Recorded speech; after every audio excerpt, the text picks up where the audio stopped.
8 septembre, la France entre dans sa zone de vérité. Cette date n'est pas seulement un rendez-vous parlementaire, c'est une épreuve existentielle.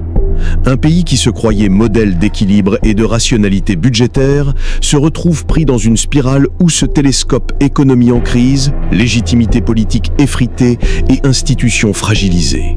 Le système tout entier vacille. L'avenir d'un Premier ministre, celui d'un président, mais aussi celui d'une République hyper centralisée, se joue dans ce huis clos parlementaire. François Bayrou, incarnation du centrisme rassurant, a pris le pari le plus risqué de sa carrière. Un plan d'austérité de 44 milliards d'euros. Objectif affiché, rassurer Bruxelles, réduire un déficit hors de contrôle, éviter que la France ne devienne la nouvelle Grèce de l'Europe. Mais cette cure de rigueur a produit l'effet inverse. Loin d'apaiser, elle a mis le feu à la plaine.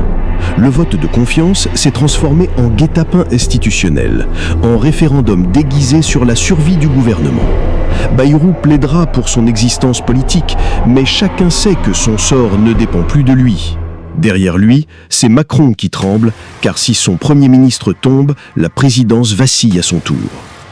Dans ce contexte, les oppositions se déchaînent.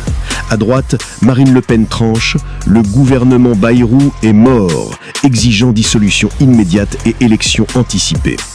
Jordan Bardella renforce, cette minorité ne peut pas gouverner.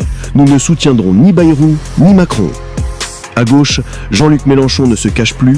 Emmanuel Macron doit partir, assène-t-il, évoquant ouvertement la destitution. Il qualifie ce budget de guerre sociale, appelle à une motion de censure et soutient la mobilisation populaire prévue pour le 10 septembre sous le mot dièse #BloquonsTout. Face à eux, Bayrou, acculé, tente une sortie lyrique, invoquant Henri IV. « Ralliez-vous à mon panache blanc ». Mais cet envolé a le goût d'une supplique désespérée plus que d'un appel galvanisant. Le rapport de force est brutal. Plus de 320 députés d'opposition contre à peine 210 pour la coalition gouvernementale. Les chiffres sont une sentence. Les marchés financiers, eux, n'attendent pas.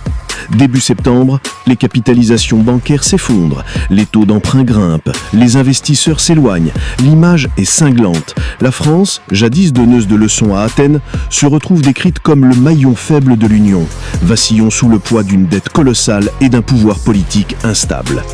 L'austérité, censée rassurer, a ouvert une ère de panique sourde. Le vrai théâtre se tient à l'Assemblée nationale. Le Palais Bourbon devient tribunal. Bayrou accusé, Macron complice silencieux, l'opposition en juge, les marchés en bourreau. Les républicains veulent isoler Macron, les socialistes